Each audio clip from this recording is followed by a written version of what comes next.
Gonna do a YouTube video, Okay.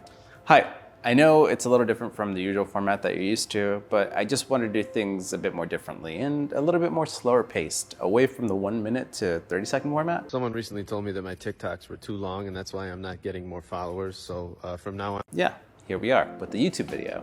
So here we are, and what better way than get to know what the StarCraft Observer is, who the StarCraft Observer is, and just exactly how the whole thing started. The StarCraft Observer started back in 2018, and it all started back in California.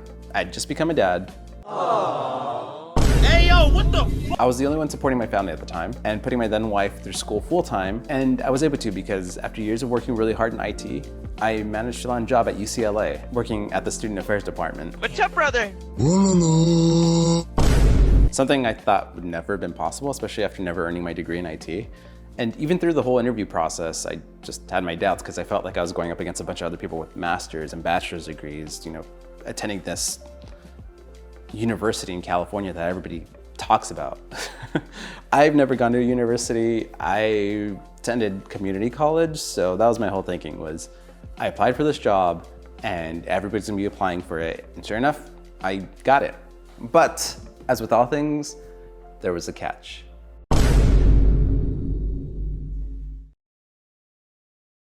And as you can see by that map, the commute was long, and even longer with Los Angeles traffic. By this point, I was already running the StarCraft Observer Instagram account. I was contacting various artists as to how they came into creating this artwork, and I was getting these incredible stories. And it was right then that I knew that I wanted to do something with storytelling. I didn't know quite how yet, but somewhere along the way, during those 2-hour drives from work into my home, I suddenly had the inspiration. And it was because I listened to one of these podcasts. From WBEZ Chicago, it's This American Life. I'm Ira Glass. From Gimlet, this is Reply All.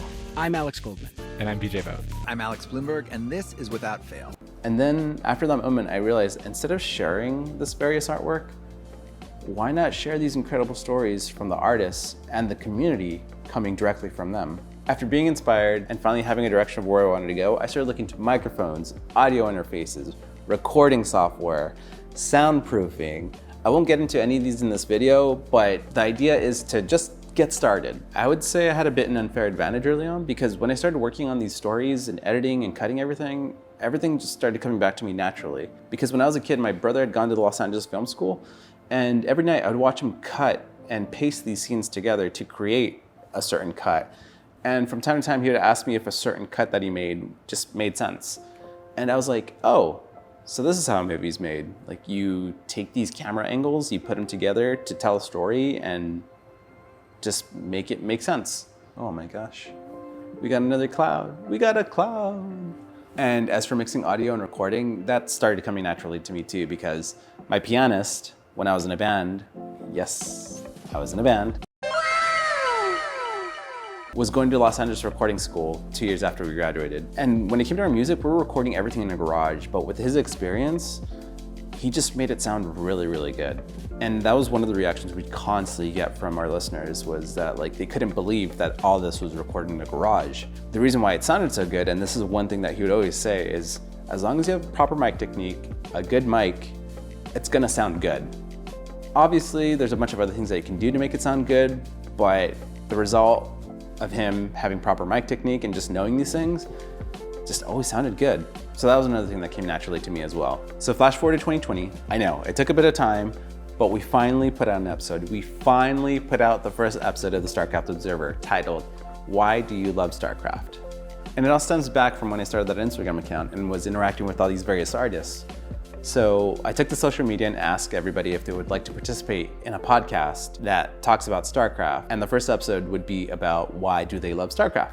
And I started getting first-hand accounts of how people encountered this game. And you can ask people the same question, why do they love StarCraft, and how they encountered the game, or how they found StarCraft 2. And it's never the single same answer. It's always different, and it's always a unique story, which was absolutely incredible. And shout out to everybody who participated in that episode. We wouldn't be here and none of this would be possible.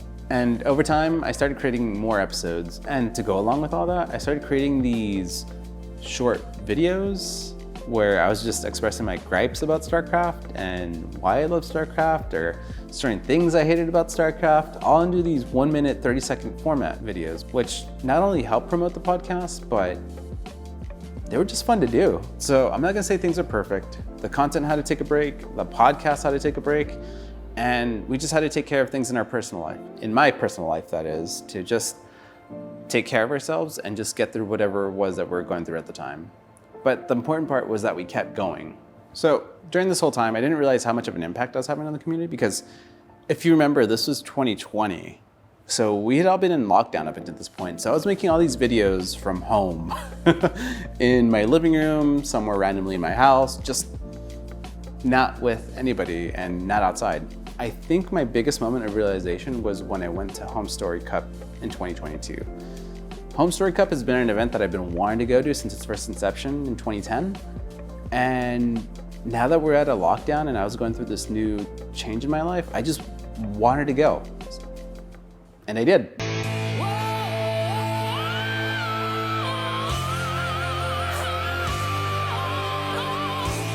And I was going as just your normal spectator, your normal viewer, just to have a great time, to be part of the StarCraft community once again, and just to feel that sense of community. I finally get there, and the first person that I met up with was with Rushy.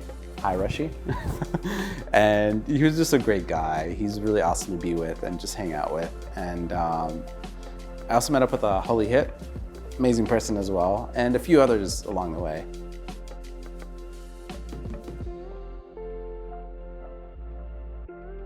So I was going there as your normal spectator, thinking I was just gonna meet up with my friends that I met online. The weird thing that started to happen was people wanted pictures with me, and they wanted my autograph, and they were just thankful of all the content that I started creating, and were coming up to me appreciating the content that I was creating. And I was just like, what is happening right now? So it was a really unbelievable feeling, and I had a great time. It was great meeting fans for the first time. I didn't realize I had any fans. So it was, like I said, it was just really unbelievable to just be there and just not only see Cyril win Home Story Cup, but just be among the community once again. Flash forward to now, we're making YouTube videos, which, to be honest, I never thought I'd be making YouTube videos. I mean, I thought I was gonna be making TikToks, shorts, and reels, sure, but YouTube videos? Yeah. We're making YouTube videos, and it's great. I'm really liking the format so far, and it's slower paced. It's I don't feel like I have to rush with you guys, and I feel like I'm talking to somebody, which is weird, even though I'm just talking to a camera, but it feels like I'm having a conversation one-to-one. So now that you know how the whole StarCraft Observer started and when it started, so what is the StarCraft Observer? What is it? I never really thought about that until probably last year, 2 years ago, after coming back from Home Story Cup. Because on one hand, you have this thing creating podcast episodes, right? And then on the other hand, you have TikTok shorts and reels. And now you're having this set of YouTube videos coming out for the StarCraft Observer. What's it do? So pretty much the StarCraft Observer is part of this bigger media company, Observation Deck Media, where the StarCraft Observer focuses on the community, its stories, and just makes content about StarCraft. To give you an example, what if I started the Valorant Observer? Terrible name, but just to give you an example. And the Valorant Observer would focus on Valorant stories, creating Valorant content, just focusing on Valorant as a whole. Will I focus on Valorant? I don't know.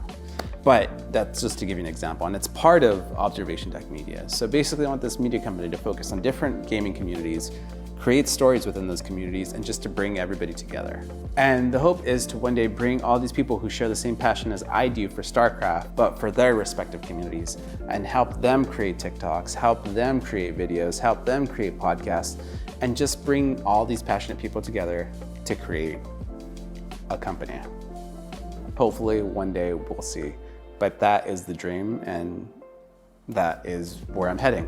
So with the StarCraft Observer, I hope to get there one day. And I know that I won't be able to get there without all of you and without all of your continued support. It's been amazing. I love creating content. I'll still be creating content for the StarCraft Observer. I'll still be making content for the StarCraft Observer. Actually, I'm gonna make some more content after I'm done with this video for the StarCraft Observer and just keep doing it. So that's where it's at right now. And that's the dream. So hopefully one day we'll have Observation Deck Media up and running with a bunch of other smaller little content creators focusing on their communities and just bringing you stories from various communities that are just absolutely incredible too. So thanks for watching today's video. I really appreciate you making it this far and just taking the time out of your day to watch this. We'll try to make this into a more regular thing, hopefully weekly, if not bi-weekly, we'll see. But I want to be consistent with things, and I will just want to create videos. I just want to create. That's about it. Thank you for watching today's YouTube video. I really appreciate it. Hit that subscribe button, hit that follow button, hit that like button, and share this video to all your friends and have them follow the StarCraft Observer for more StarCraft content. Until next time, friends.